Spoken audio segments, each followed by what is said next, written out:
Think medieval life was all dirt floors and discomfort, especially when it came to sleep. Prepare to be astonished.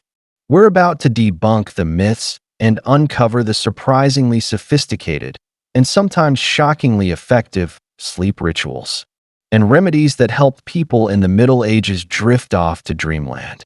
You won't believe what they did. The candlelight is low.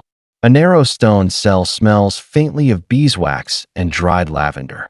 A figure in a rough wool robe kneels in prayer, not because sleep has yet eluded him, but because, for this monk, the ritual of rest begins in silence, in stillness, and in a curious alignment of the body, mind, and spirit. What we are about to explore is no accident of history, no quaint custom passed down without thought. It is, instead, a system, a refined, deliberate orchestration of environment, posture, diet, and even the architecture of the bed itself, designed to draw the sleeper into a state of deep, restorative slumber. And within this system, we may glimpse fragments of a knowledge older than the monasteries themselves. Popular history would have you imagine that medieval beds were crude and comfortless. Lumpy straw mattresses, vermin-ridden blankets, and the restless shuffling of cold feet through endless nights. That image is not entirely false, but it is incomplete. In many monastic communities, particularly those of the Benedictines and Cistercians, there existed an understanding of rest that bordered on the scientific. The cell was not just a place to sleep. It was a calibrated environment where light, sound, scent, and even temperature were manipulated with precision. Some of these details are preserved in monastery records, others in the margins of illuminated manuscripts, and still others in the oral traditions that slipped quietly into the surrounding villages. That it begins with the bed. In monasteries that could afford it, mattresses were not crude heaps of hay, but layered constructions, sometimes with dried moss for spring, soft rushes for support, and a top layer of finely combed wool. The frame might be simple, yet its height from the ground was deliberate, just enough to keep the sleeper above the cold air currents that pooled along the stone floor, but low enough to avoid the drafts that seeped from high windows. These were not random choices. Monks observed how temperature gradients affected their comfort and adjusted accordingly. Then there were the coverings. Wool blankets, certainly, but often lined with linen for breathability. Some monasteries practiced seasonal bedding, thicker fabrics in winter, lighter ones in summer, not just for comfort, but to maintain a consistent body temperature through the night. The perfect thermal balance was essential to preventing night sweats or chills, both of which were considered disruptive to the soul's rest. And here's where the mystery deepens. In some archives, there are references to sleep stones, smooth, warm rocks heated by the hearth and wrapped in cloth, placed near the feet to sustain warmth. While this might sound like a humble comfort, the choice of stone is curious. Certain monastic inventories list serpentine and soapstone, specifically, minerals that retain heat longer than ordinary rock. Was this simply practical? Or did it carry an older tradition, perhaps a remnant of Roman hypocaust engineering or something more esoteric? The sensory environment was equally engineered. Candles were extinguished well before bed, allowing darkness to settle gradually, coaxing the body into melatonin production long before the term existed.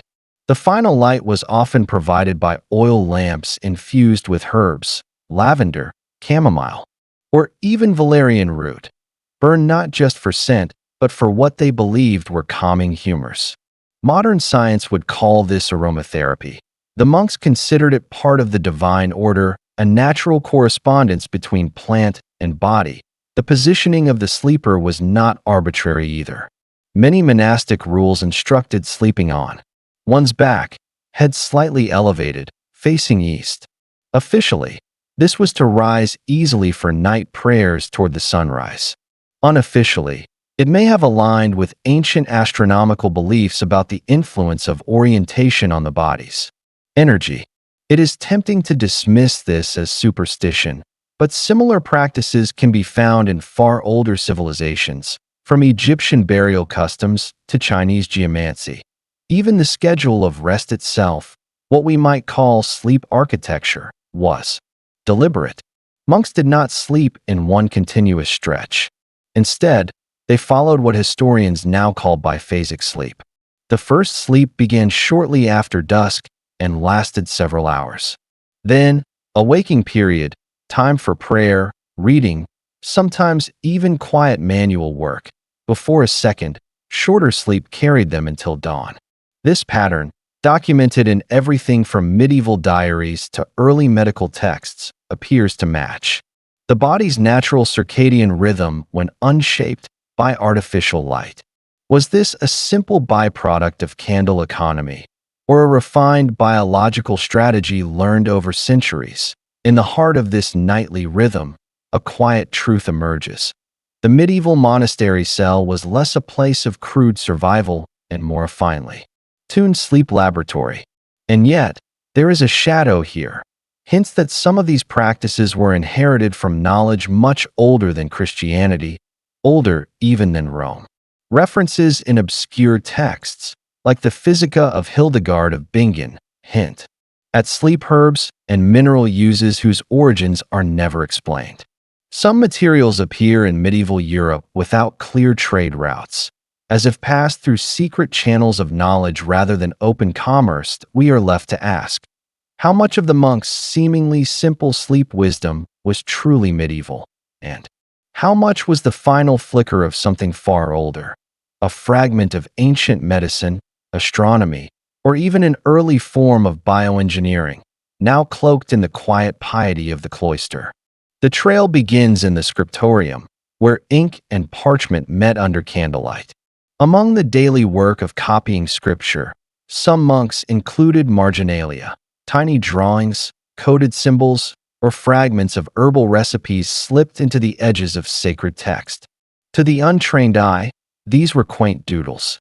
To an initiated few, they were memory triggers, mnemonic devices tied to oral traditions that could not be openly written. Point 1 Benedictine Codex, now in the British Library, contains a curious annotation. Beside a psalm about rest, a diagram of a bed surrounded by plant motifs, lavender, mugwort, and an unidentifiable blossom with 7 petals. Mugwort, we know, is mildly psychoactive and was once used to induce vivid dreams in various pagan traditions. Why was it drawn here, centuries after such practices were supposedly stamped out? And why 7 petals, a number with mystical resonance in both Christian and pre-Christian cosmologies? When we follow these symbols through other manuscripts, a pattern emerges. Sleep was not merely a necessity, it was a state to be engineered. Some notes suggest pre-sleep breathing exercises, remarkably similar to modern diaphragmatic breathing, designed to slow the heart rate and alter brainwaves. Others hint at sound frequencies, the chanting of particular psalms at night, chosen not just for their words, but for their resonance in stone chambers, where low frequencies reverberated like a distant heartbeat. The architecture of the monasteries themselves may have been part of the method. The thick stone walls, narrow windows, and wooden beams were not randomly placed.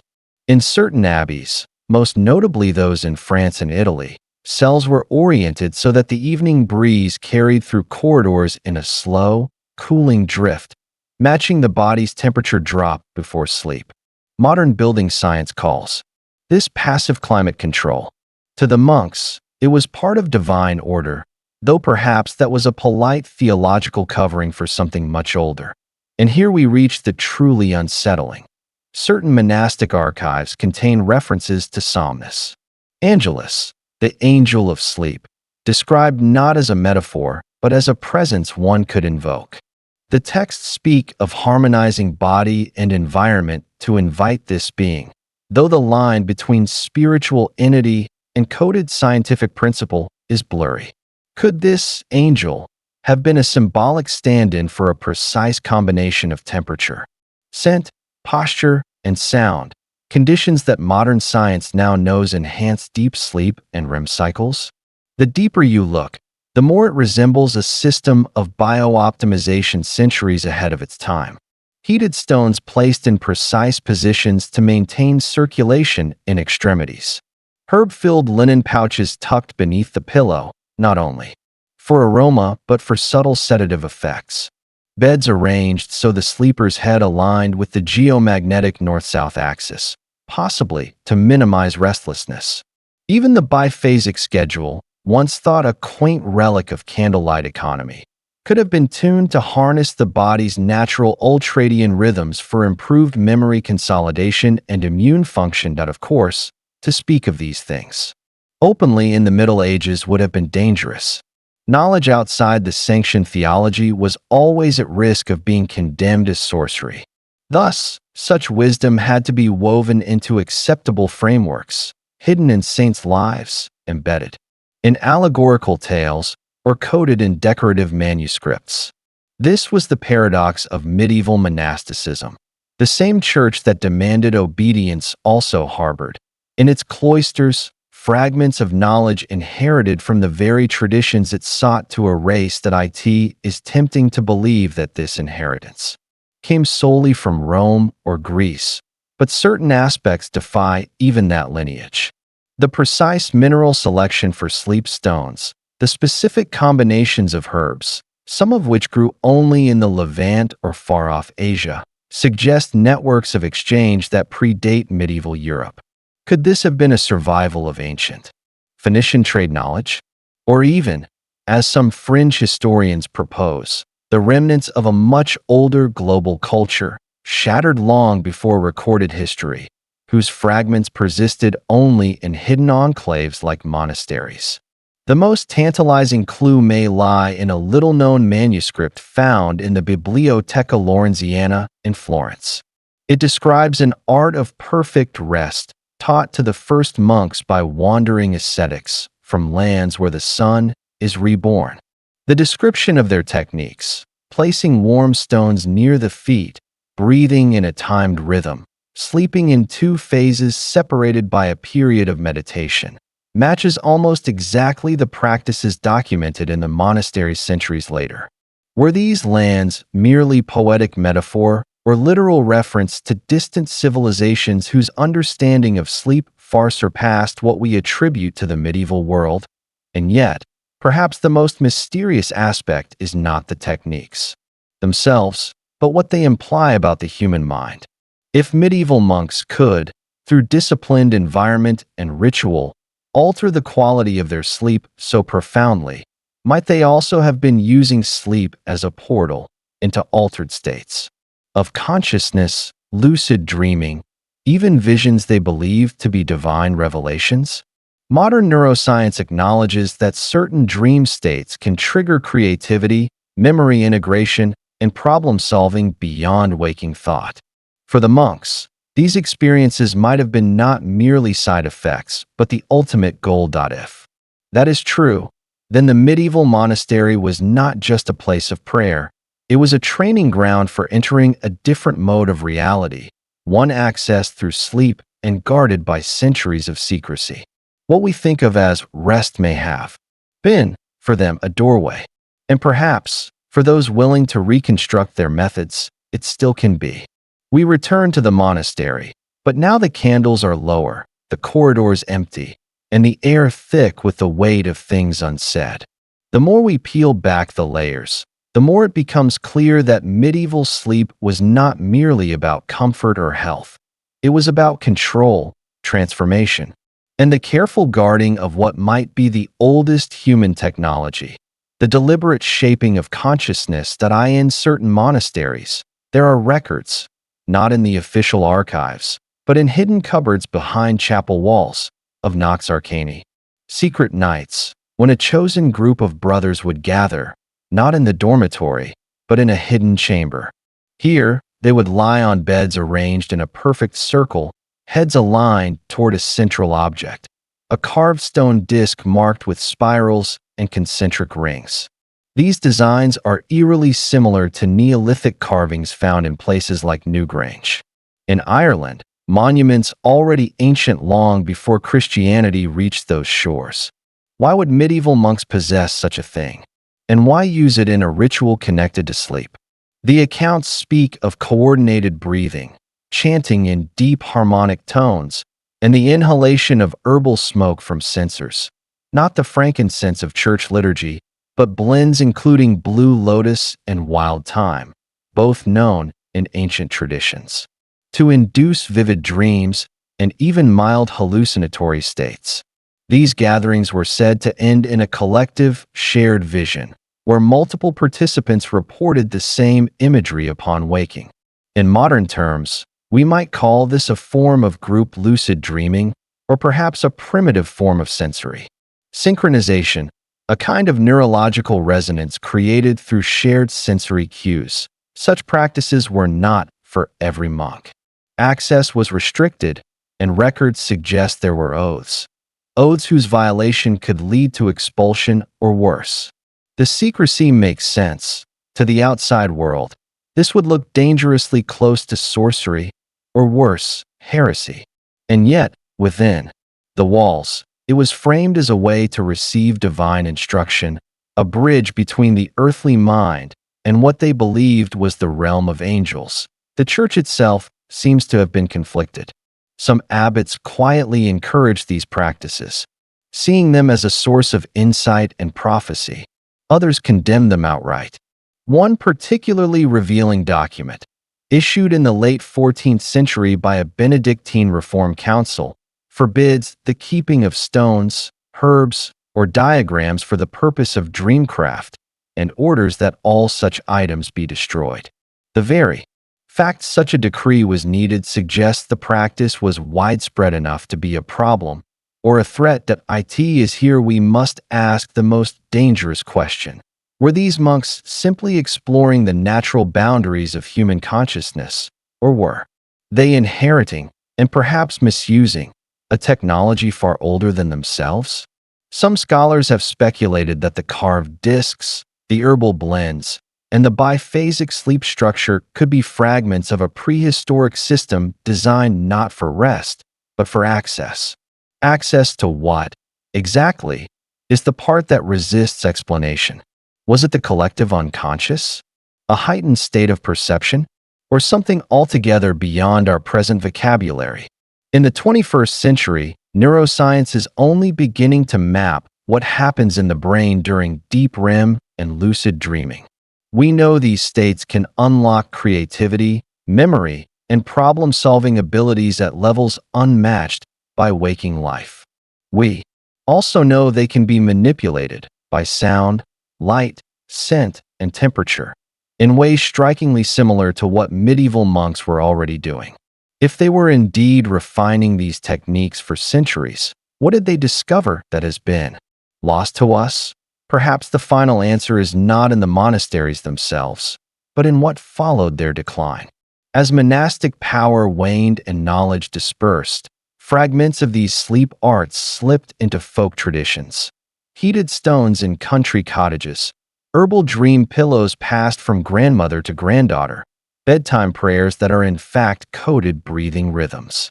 Like fossils in living culture, they survive, barely noticed, waiting for someone to recognize their origin. We stand, then, at a threshold. The medieval monk's mastery of sleep was not a quaint curiosity. It was a disciplined, deliberate, and possibly ancient science, preserved through centuries of secrecy. If we choose to rebuild it, if we gather the stones, the herbs, the breathing, the darkness, and the rhythm, we might not only sleep better, we might dream as they once dreamed.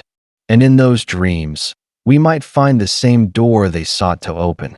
A door that does not lead into the past, but into something timeless, patient, and still waiting for us to knock. Asterisk if you felt the pull of this hidden world, if uncovering secrets buried in stone, parchment, and memory is the kind of journey you want to take further, then stay with me. Share this with someone who needs to hear it. Speak your thoughts in the comments, and let's keep this circle of knowledge unbroken.